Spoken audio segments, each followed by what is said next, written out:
इस एपिसोड की स्टार्टिंग में शुलाई सोच रहा था कि क्या ऐसा नहीं है कि इस दुनिया में स्पिरिचुअल एनर्जी रिवाइव हो रही है, लेकिन पहले से ही कई सीक्रेट मास्टर्स सीक्रेटली अभ्यास कर रहे हैं। मेरे पास उनकी इनएक्सपीरियंस को उजागर न करने का फैसला करने से पहले उनके साथ जुड़ने की एबिलिटी या अवसर नहीं था। शुलाई ने सोचा, मैं बस साथ खेलूंगा और नॉलेजेबल होने का नाटक करूंगा। इस बीच ओल्ड मैन को अपना इनर रेवलेशन हो रहा था। मैंने काउंटलेस लोगों से मुलाकात की है, लेकिन इस यंग मैन का एसेंस सबसे प्योर है जिसे मैंने कभी देखा है। मुझे सोना मिल गया है। अगर मेरी ग्रैंड डॉटर उससे शादी करती है तो जांग फैमिली का फ्यूचर सिक्योर हो जाएगा। थोड़ा घबराया हुआ महसूस करते हुए श्यूलाई ने पूछा, आप वास्तव में मुझसे क्या करवाना चाहते हैं? उसके विचार दौड़ने लगे। क्या यह नॉवेल्स की तरह है? यहाँ कुछ गड़बड़ है। एक गंभीर एक्सप्रेशन के साथ बूढ़े आदमी ने पूछा, क्या तुम अभी किसी को डेट कर रहे हो? श्यूलाई दंग रह गया और सोचा, क्या यही मुझसे पूछना चाहता था? यह पहली बार है जब मैं एक रियल लाइफ इमॉर्टल कल्टीवेटर से मिला हूं और स्पिरिचुअल वर्ल्ड के बारे में बात करने या मेडिटेशन के मिस्ट्रीज पर डिस्कशन करने के बजाय वह मुझसे मेरी डेटिंग लाइफ के बारे में पूछ रहा है। सिचुएशन को समझते हुए उसने सोचा, रुको, क्या यह बूढ़ा आदमी मुझे एक ब्लाइंड डेट के लिए तैयार कर रहा है? घबराए हुए श्यूलाई ने जवाब दिया, मेरे जैसे सीरियस पर्सन का किस तरह का रिलेशनशिप हो सकता है? मुझे जल्द ही क्लास में जाना है, इसलिए मैं अब जा रहा हूं। लेकिन इससे पहले कि वह आगे बढ़ पाता, बूढ़े आदमी ने उसे रोक दिया और कहा, मेरी पोती स्मार्ट, क्लीवर, थॉटफुल और ब्यूटीफुल है। वह तुम्हारे स्कूल में पढ़ती है। मैं उसे अभी बुलाता हूं। श्यूलाई ने बेचैनी की भावना महसूस की जो उस पर हावी हो गई। उसने सोचा, क्या मैं यहां सीरियस ट्रबल में हूं? ओल्ड मैन ने बिना समय बर्बाद किए अपनी ग्रैंड डॉटर को लाइट की स्पीड से फोन किया। श्यूलाई ने ओल्ड मैन की पकड़ की स्ट्रेंथ को देखते हुए सोचा कि यह आदमी वास्तव में एक कल्टीवेटर है। उसकी ताकत इनक्रेडिबल है। इस बीच कॉल के दूसरी तरफ ओल्ड मैन की ग्रैंड डॉटर ने फोन उठाया और ग्रैंडफादर से पूछा, क्या आप सेक्लूजन से बाहर आ गए हैं? क्या आपको मेरी याद आती है? ओल्ड मैन अब थोड़ा अजीब महसूस कर रहा था। उसने श्यूलाई को देखा और कहा, निंग निंग, मुझ पर गलत आरोप मत लगाओ। मैं अपनी प्यारी निंग के बारे में सोचता हूं हर दिन। तुम्हारे दादाजी आज स्पेशली तुम्हें देखने के लिए तुम्हारे स्कूल आया था। जल्दी से मुझे ढूंढो। निंग निंग ने सरप्राइज्ड होकर दादाजी से पूछा, आपने मुझे पहले क्यों नहीं बताया? मैंने अभी अभी अपने क्लासमेट्स के साथ शॉपिंग करने का वादा किया है। अब मुझे उन्हें कैंसिल करना पड़ेगा। उसके दादाजी ने उसे जल्दी से कॉन्फिडेंस दिया, मैं तुम्हारे लिए बहुत सारे डिलिशियस भोजन और सुंदर कपड़े लाया हूं। तुम उन्हें बाद में अपने क्लासमेट्स के साथ शेयर कर सकती हो। अब अनिच्छा से यहां आओ। निंग निंग सहमत हो गई और उससे कहा कि वह जल्द ही वहां होगी। जैसे ही कॉल एंडेड हुई, श्यूलाई ने खुद को यह कहते हुए माफ करने को कहा, मैं उनकी ग्रैंड डॉटर के फैमिली टाइम में इंटरफियर करने के लिए खेदित हूं और अब मैं अपनी क्लास में जाऊंगा। हालांकि ओल्ड मैन ने उसे कंधे से पकड़ लिया और कहा, बस 10 मिनट रुको। तुम वैसे भी सिंगल हो, इसलिए कोई भी डिसीजन लेने से पहले कम से कम मेरी पोती से क्यों नहीं मिलते? श्यूलाई फंसा हुआ महसूस कर रहा था। उसने सोचा, मेरे पास इसके लिए समय नहीं है। ओल्ड मैन ने जोर देकर कहा, मेरी पोती न केवल सुंदर है, बल्कि वह अपने बड़ों के प्रति भी बहुत फीलियली है। वह वास्तव में लाखों में एक है। मैं गारंटी देता हूं कि तुम इंप्रेस होंगे। श्यूलाई ने जवाब दिया, मैं वर्तमान में अपनी मेडिटेशन पर कॉन्सेंट्रेट कर रहा हूं और मुझे अपने पर्सनल लाइफ में कोई इंटरेस्ट नहीं है। चाहे रिस्पेक्टेड ग्रैंड डॉटर कितनी भी एक्स्ट्रॉर्डिनरी क्यों ना हो, मुझे कोई इंटरेस्ट नहीं है। ओल्ड मैन और श्यूलाई दोनों एक दूसरे को समझाने की कोशिश में टग ऑफ वॉर में बंद थे। श्यूलाई के काम बिहेवियर को देखकर ओल्ड मैन ने सोचा, इस यंग मैन के पास न केवल आउटस्टैंडिंग एबिलिटीज हैं, बल्कि इस उम्र में भी इनक्रेडिबल विल पावर है। यह देखना रेयर है कि कोई पर्सन पोटेंशियल रोमांस के बावजूद इतना काम रहता है। श्यूलाई के जाने के एफर्ट्स के बावजूद ओल्ड मैन ने उसे कसकर पकड़ लिया, उसके पैर पकड़ लिए और रिक्वेस्ट की, मेरे पास बहुत सारे रिसोर्सेज हैं। प्लीज एक ओल्ड मैन की इच्छा को समझें और एक पीसफुल फैमिली लाइफ जिएं। हालांकि श्यूलाई ने डेस्परेट होकर ओल्ड मैन को धीरे से धक्का दिया और परसिविरेंस से कहा, मैं सहमत नहीं होऊंगा। एक घायल एक्सप्रेशन के साथ ओल्ड मैन ने कहा, तुम एक ओल्ड मैन को धमका रहे हो। श्यूलाई स्पीचलेस रह गया और सोचने लगा कि आखिर वह किस बात में उलझ रहा है। तभी शाओनिंग आ रहा था। जिस मोमेंट उसे दिखाई दिया, ओल्ड मैन ने तुरंत श्यूलाई को छोड़ दिया और सीधे खड़े हो गया और खुद को एक आइडियल जेंटलमैन की तरह पेश करते हुए स्यूलाई पूरी तरह से हैरान रह गया जब उसने महसूस किया कि ओल्ड मैन की पोती कोई और नहीं बल्कि माँ शाओनिंग थी। शाओनिंग ने कंफ्यूज्ड होकर अपने दादा और शुलाई के बीच देखा और कहा, दादाजी, क्या हो रहा है? शुलाई आपके साथ क्यों है? उसने शुलाई को घूर कर चिल्लाते हुए कहा, तुम इतने शेमलेस क्यों हो? क्योंकि तुम मुझे फंसा नहीं सके, अब तुम मेरे फैमिली को टारगेट बना रहे हो। शुलाई ने जल्दी से समझाने की कोशिश की, लगता है कि कोई मिसअंडरस्टैंडिंग हुई है। ओल्ड मैन ने भी अपनी पोती को शांत करने का प्रयास किया, लेकिन शाओनिंग ने बीच में ही टोकते हुए कहा, इस पर्सन का बिहेवियर प्रैक्टिकली उत्पीड़न है। मैंने उसे पहले ही रिजेक्ट कर दिया है, लेकिन वह मुझे परेशान करता रहता है। मेरे फैमिली के खिलाफ साजिश रचने की इतनी हद तक क्यों जा रहे हो? इससे मुझे तुमसे और भी अधिक नफरत होगी। फिर वह अपने दादा से पूछती है, दादाजी, क्या उसने अभी आपको धमकाया था? एक कॉलेज स्टूडेंट एक बुजुर्ग पर्सन को धमका रहा है? कितना शर्मनाक है। फिर स्यूलाई ने क्लियरली निराश होकर जवाब दिया, माँ शाओनिंग, तुम कुछ समय से अपने आप से बात कर रही हो। क्या तुम्हारा काफी हो गया है?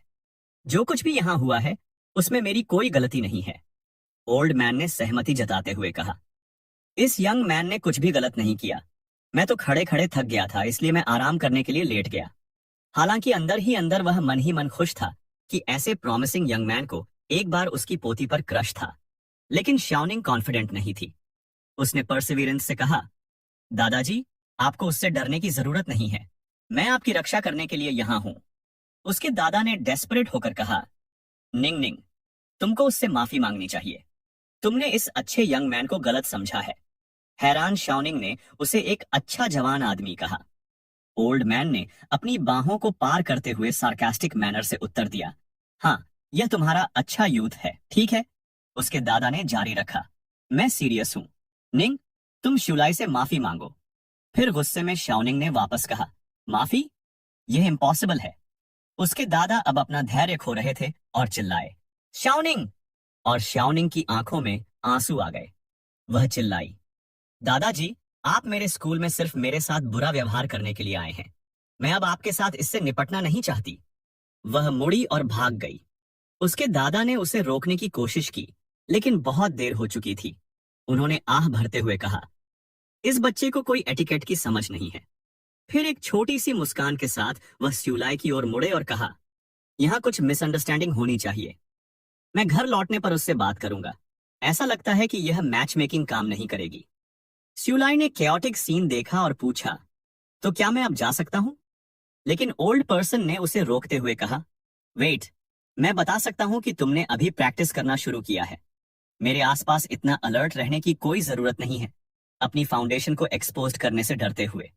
यह सुनकर शिवलाई दंग रह गया। ओल्ड पर्सन ने शांति से समझाया, प्रैक्टिशनर्स की नजर में जब तक कोई इंटेंशनली अपनी स्ट्रेंथ को नहीं छुपाता है, यह ट्रांसपेरेंट है। तुम्हारे ट्रू एसेंस को देखकर मैं आसानी से तुम्हारे कल्टीवेशन के लेवल को समझ सकता हूं। उन्होंने जारी रखा, मैच मेकिंग एक्सेसरी थी। तुम्हारे पास आने का मेरा प्राइमरी रीजन एक रिलेशनशिप स्थापित करना है। हालांकि तुमने हाल ही में प्रैक्टिस करना शुरू किया है, तुम्हारा ट्रू एसेंस एक्सेप्शनली प्योर है। यह दर्शाता है कि तुम्हारे पास एक यूनिक फिजिक है और एक्स्ट्रॉर्डिनरी टैलेंट के प्रॉपर्टी, जो तुम्हारे कल्टीवेशन के लिए एक एक्सेलेंट कैंडिडेट बनाते हैं। यह सुनकर शुलाई को एहसास हुआ कि उसके रीबर्थ ने उसकी क्वालिफिकेशंस को कम कर दिया है। ऐसा लगता है कि अगर उन्हें कोई पोटेंशियल पर्सन मिल जाए तो वे उसे एक कल्टीवेटर से मिलाने का प्रयास करेंगे, उसने सोचा।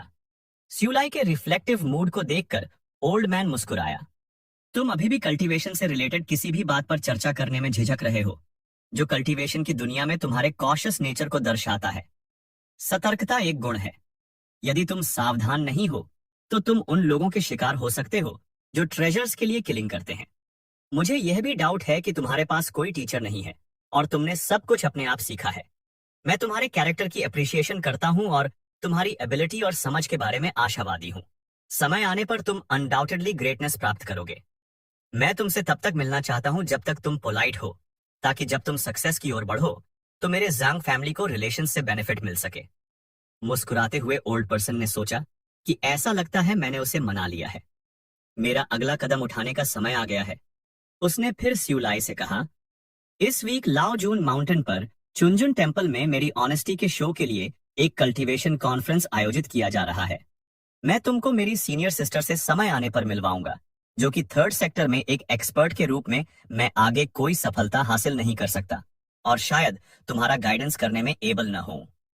मेरी सीनियर सिस्टर वर्ल्ड के सबसे शक्तिशाली पर्सन्स में से एक है। उसका डिसाइपल बनना तुम्हें टॉप पर पहुंचने की गारंटी देगा। स्यूलाई की क्यूरियोसिटी रियल वर्ल्ड में चरम पर थी। थर्ड सेक्टर को एक मास्टर माना जाता है। हालांकि ओल्ड पर्सन की मेथड थोड़ी अनऑर्थोडॉक्स लगती है, स्यूलाई ने उनकी ऑनेस्टी और खुले इंटेंशंस की सराहना की। वह ऐसा पर्सन है जिससे मैं फ्रेंडशिप कर सकता हूँ। अकेले कल्टीवेशन करना ब्लाइंड पर्सन के समान है जो नदी पार कर रहा है। स्यूलाई की विजन में गाइडेंस रिसीव करना इंटेलिजेंस है। जांगकंग की अचीवमेंट्स पहले से ही इंप्रेसिव थीं और उसकी सीनियर सिस्टर एक इंटेलिजेंट व्हाइट हेयर टीचर होनी चाहिए जिनसे वह बहुत कुछ सीख सकता है। स्यूलाई ने थॉटफुली कहा, क्योंकि आप इतने ऑनेस्ट हैं, अगर एक्सेलेंसी मेरी सहायता करना चाहते हैं तो मेरे लिए मना करना रूडनेस होगी। मैं किसी दिन आपकी काइंडनेस का बदला चुकाऊंगा। अंततः उसके सभी प्रयासों के बाद ओल्ड पर्सन ने स्याओनिंग के लिए शूलाई को सक्सेसफुली मना लिया। ओल्ड पर्सन ने खुद से सोचा कि हमें किसी भी पेंडिंग इश्यूज से बचने के लिए उस सिचुएशन को सावधानी से संभालना होगा। अगले दिन श्याओनिंग लाइब्रेरी के सामने विचारों में खोई हुई खड़ी थी। दादाजी इतने इनअप्रोप्रिएट हो सकते हैं, मुझे नहीं पता कि उन्हें क्या हो गया है। वे मुझे दिन में 3 बार फोन करते हैं और मुझे शूलाई के साथ रिलेशंस बनाने के लिए प्रेरित करते हैं, और अब वे दावा करते हैं कि शूलाई कल्टीवेशन में ब्रिलियंट है, जो कि एक पिग के पेड़ पर चढ़ने और मुस्कुराने जैसा इम्पॉसिबल है। उसने कार का दरवाजा खोला और स्यूलाई को अंदर आने के लिए इनवाइट किया। उसने पैसेंजर सीट पर बैठने से पहले उसे पोलाइटनेस से धन्यवाद दिया और कुछ ही देर बाद श्याओनिंग भी उसके पीछे आ गई। जब वे उसके दादा के रेजिडेंस की ओर चले गए, उसने शूलाई को देखा जो अपनी नोटबुक में नोट्स लिखने में बिजी था। उसने याद किया कि दादाजी ने जोर देकर कहा था कि जो कुछ भी पहले हुआ था वह सिर्फ एक मिसअंडरस्टैंडिंग थी। उसने सोचा कि वह वास्तव में मुझे एक पोटेंशियल पार्टनर के रूप में शूलाई से मिलवाना चाहते थे, लेकिन मुझे उस समय इसका एहसास नहीं हुआ और मैंने इस विचार को पूरी तरह से खारिज कर दिया। और अब देखो कि मैं उसे किस तरह से आंक रही हूँ। स्याओनिंग ने शूलाई में छोटी छोटी चेंजेस को नोटिस करना शुरू कर दिया था और वह सोच रही थी कि क्या यह हो सकता है कि वह वास्तव में अलग है। अब वह अधिक काम दिखता है और वह बेहतर भी दिखता है। इस विचार ने उसके गालों को गर्म कर दिया, लेकिन उसने जल्दी से इमोशन को एक तरफ धकेल दिया और कहा, क्या मैं वास्तव में खुद को बह जाने दे रही हूं सिर्फ इसलिए कि दादाजी ने उसकी प्रशंसा की है। इस बीच स्यूलाई अपने विचारों में पूरी तरह से लीन दिखाई दिया और उस पर कोई ध्यान नहीं दिया। यांग फेलोंग, लू डाक्सी अधिक प्रेशर वाले मामलों में बिजी था और लिन यान होंग को सीडी भेजे हुए 1 वीक से अधिक हो गया है और मुझे अभी भी ब्रदर होंग से कोई जवाब नहीं मिला। उसने सोचा, शायद कुछ गलत हो गया, शायद फ्रंट डेस्क ने सीडी नहीं दी, अन्यथा मुझे अब तक कुछ संदेश मिल गया होता। मैंने यांग फेलोंग की प्रतिक्रिया के आधार पर उस प्रोग्राम को बेहतर बनाने में अतिरिक्त समय लगाया। मुझे उम्मीद थी कि वह सरप्राइज्ड होंगे और तुरंत मुझसे संपर्क करेंगे। फिर भी ये छोटी मोटी चिंताएं हैं। उसने सोचा कि भले ही ब्रदर होंग जवाब न दें, मेरे पास एक बैकअप प्लान है। पावर का रूट कभी सीधा नहीं होता और शायद यह सबसे अच्छा है। अचानक उसने श्याओनिंग को चौंकते हुए देखा। श्याओनिंग सोच रही थी, ओह नहीं, क्या उसने मुझे उसे घूरते हुए देख लिया है? वह घबरा गई, लेकिन शूलाई का ध्यान उस पर नहीं था। उसने केवल उसकी चौंका देने वाली रिएक्शन देखी और सोचा, इसके साथ क्या हो रहा है? वह इतनी चिंतित क्यों लग रही है? श्याओनिंग ने उसकी नजर को देखकर सोचा, उस नजर में क्या है? क्या उसे लगता है कि मैं अजीब व्यवहार कर रही हूं? जैसे ही वह अपने नोट में वापस आया, श्याओनिंग ने सोचा कि क्या वह अभी भी उनकी पिछली बातचीत से परेशान है। उसने पुरानी बातों को याद किया जो उसने कहा था, स्यूलाई, तुम कब तक इस तरह मेरे पीछे पीछे घूमते रहोगे? अगर तुम मुझे पाने के लिए मुश्किलें खड़ी करके मेरा ध्यान खींचने की कोशिश कर रहे हो तो यह काम नहीं करेगा। क्या तुम्हें पता है कि इस व्यवहार से दूसरों को कितनी प्रॉब्लम होती है? स्यूलाई ने शांति से जवाब दिया, मैं तुम्हारा ध्यान खींचने की कोशिश नहीं कर रहा हूं, मैं अधिक सीरियस केसेस में बिजी हूं। श्याओनिंग ने उसकी इन बातों पर विचार किया। क्या मैं हर चीज में बहुत अधिक पढ़ रही हूं? थोड़ी देर बाद वे अपने डेस्टिनेशन पर पहुंचे। श्याओनिंग ने आसपास का जायजा लिया। हम लगभग माउंटेन की पीक पर हैं, फिर भी यह अभी भी बहुत अलग है। स्यूलाई ने ओल्ड मैन की ओर मुड़कर पूछा, क्या हम चिंगयुन टेम्पल नहीं जा रहे हैं? हम पहाड़ों में क्यों जा रहे हैं? ओल्ड मैन ने हंसते हुए उत्तर दिया, जो लोग कल्टीवेशन करते हैं उनके पास अपने डोमेन होते हैं। केवल कल्टीवेशन में दीक्षित लोग ही उन्हें बाधा को पार किए बिना देख सकते हैं। परे का दृश्य इनविजिबल रहता है। स्यूलाई को आश्चर्य हुआ कि ओल्ड मैन का क्या मतलब है, लेकिन अगले ही पल उसका कंफ्यूजन सरप्राइज में बदल गया, क्योंकि उसने स्याओनिंग को एक इनविजिबल बैरियर से गुजरते हुए देखा। जब वह खुद बैरियर को पार करते हुए उसके पीछे गया तो उसे अपने सामने खड़े रॉयल पैलेस के लुभावने दृश्य ने स्वागत किया। स्यूलाई आश्चर्यचकित था और सोचा, तो यह एक डोमेन है। यह ट्रेडिशनल टाओइस्ट टेम्पल्स जैसा कुछ नहीं है। ऐसा लगता है जैसे यह बादलों के बीच तैर रहा है। उसका मन थोड़ी देर के लिए भटक गया। मुझे आश्चर्य है कि क्या एक बार जब मैं कल्टीवेशन के एक निश्चित लेवल पर पहुंच गया तो मेरे पास अपना एक डोमेन होगा। अचानक उसने शाओनिंग के भीतर ट्रू एसेंस के धुंधले निशान को देखा और सोचा कि उसकी ट्रू एसेंस इतनी कमजोर है कि यह लगभग एग्जिस्टेंस में ही नहीं है। कि ऐसे मिनिमल एसेंस वाला कोई पर्सन कैसे कल्टीवेशन कर सकता है। शाओनिंग ने उसे घूरते हुए पकड़ लिया और उसकी भटकती आंखों से चिढ़ गई। वह चौंक गई। स्यूलाई कंफ्यूज्ड था और उसने पूछा, तुम्हारा क्या मतलब है? और ये एपिसोड यहीं पर खत्म होता है। अगर आपको नेक्स्ट एपिसोड चाहिए तो वीडियो को लाइक, शेयर, कमेंट और चैनल को सब्सक्राइब करना न भूलें।